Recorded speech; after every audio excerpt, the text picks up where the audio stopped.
کیا آپ کے ذہن میں بھی ایسے گندے یا عجیب خیالات آتے ہیں جن سے آپ خود نفرت کرتے ہیں؟ کیا نماز کے دوران اچانک ایسے وسوسے آتے ہیں کہ آپ خوف زدہ ہو جاتے ہیں؟ اگر ہاں تو رک جائیے، کیونکہ ہو سکتا ہے آپ ایک ایسی حقیقت سے نا واقف ہوں جو آپ کی پوری سوچ بدل دے۔ بہت سے لوگ صرف ان خیالات کی وجہ سے خود کو گنہگار سمجھنے لگتے ہیں، حالانکہ اسلام اس بارے میں کیا کہتا ہے یہ جان کر آپ حیران رہ جائیں گے۔ کیا ہر برا خیال گناہ ہوتا ہے؟ کیا ایسے خیالات کمزور ایمان کی نشانی ہے یا پھر اس کے پیچھے کوئی اور راز چھپا ہے؟ آج کی ویڈیو میں ہم قرآن و حدیث کی روشنی میں اس اہم سوال کا جواب جانیں گے، اس لیے ویڈیو کو آخر تک ضرور دیکھیے۔ انسان کی زندگی آزمائشوں سے بھری ہوئی ہے۔ اللہ تعالیٰ نے انسان کو عقل، شعور اور اختیار عطا فرمایا ہے تاکہ وہ صحیح اور غلط کے درمیان فرق کر سکے۔ زندگی میں بعض اوقات ایسے خیالات انسان کے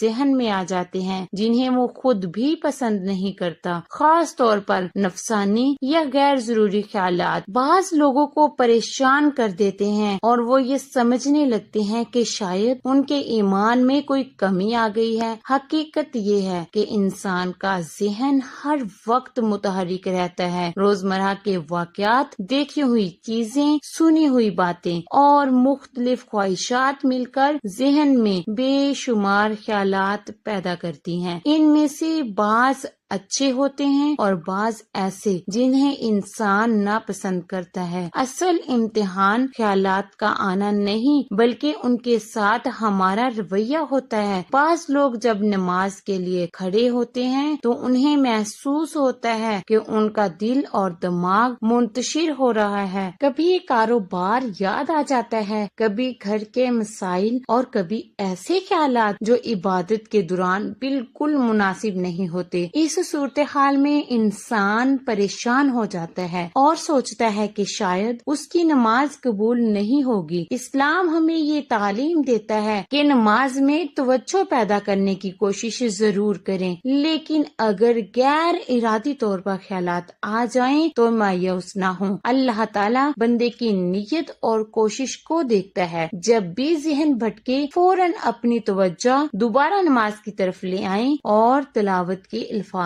پر غور کریں۔ خشوع خضوع دراصل دل کی وہ کیفیت ہے جس میں انسان اپنے رب کی عظمت کو محسوس کرتا ہے۔ جب بندہ یہ سوچتا ہے کہ وہ کائنات کے مالک کے سامنے کھڑا ہے تو اس کا دل نرم ہونے لگتا ہے اور نماز میں یکسوئی پیدا ہوتی ہے۔ اس کیفیت کو حاصل کرنے کے لیے ضروری ہے کہ نماز جلدی جلدی ادا کرنے کی بجائے سکون اور اطمینان کے ساتھ پڑھی جائے۔ وسوسوں کا ایک بڑا علاج یہ ہے کہ انسان انہیں اہمیت دینا چھوڑ دے۔ اکثر لوگ بار بار انہیں خیالات کے بارے میں سوچتے رہتے ہیں جس کی وجہ سے وہ مزید مضبوط ہوتے جاتے ہیں، لیکن جب انسان ان کی طرف توجہ نہیں دیتا اور خود کو کسی مثبت کام میں مشغول کر لیتا ہے تو یہ خیالات آہستہ آہستہ کمزور پڑ جاتے ہیں۔ علم نفسیات بھی یہی بتاتا ہے کہ بعض اوقات جس چیز کو ہم زبردستی ذہن سے نکالنے کی کوشش کرتے ہیں وہ اور زیادہ ذہن میں آتی ہے۔ اس لیے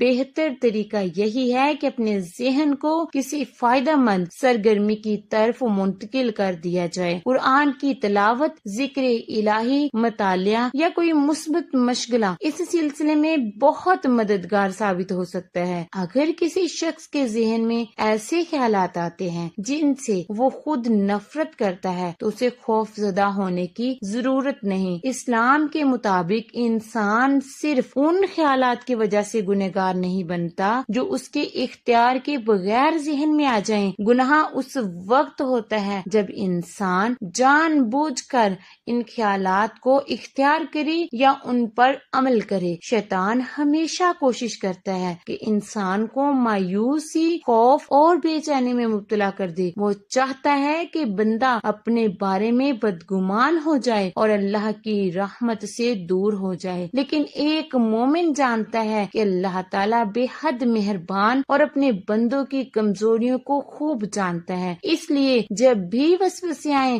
تو اللہ کی پناہ مانگے، اعوذ باللہ من الشیطان الرجیم پڑھیں اور اپنے دل کو اللہ کی یاد سے آباد کریں۔ استغفار کی کثرت، 5 وقت کی نماز، قرآن کریم کی تلاوت اور نیک لوگوں کی صحبت انسان کے دل کو مضبوط بناتی ہے۔ بعض اوقات انسان جتنا زیادہ نیک بننے کی کوشش کرتا ہے اتنا ہی زیادہ شیطان اسے وسوسوں کے ذریعے پریشان کرنے کی کوشش کرتا ہے۔ یہی وجہ ہے کئی دیندار اور عبادت گزار لوگ بھی ایسے خیالات سے گزر سکتے ہیں جنہیں وہ سخت ناپسند کرتے ہیں۔ دراصل شیطان کا مقصد یہ نہیں ہوتا کہ انسان فوراً گناہ کرے، بلکہ وہ پہلے اسے خوف، بے چینی اور مایوسی میں مبتلا کرتا ہے تاکہ وہ خود کو اللہ کی رحمت سے دور سمجھنے لگے۔ اس لیے یاد رکھیں، وسوسوں سے پریشان ہونا نہیں بلکہ ان کا مقابلہ ایمان، صبر اور اللہ پر بھروسے کے ساتھ کرنا ہی ایک مومن کی اصل کامیابی ہے۔ یاد رکھیں، وسوسوں پر پریشان ہونے کی بجائے اللہ تعالیٰ کی طرف رجوع کرنا ہی کامیابی کا راستہ ہے۔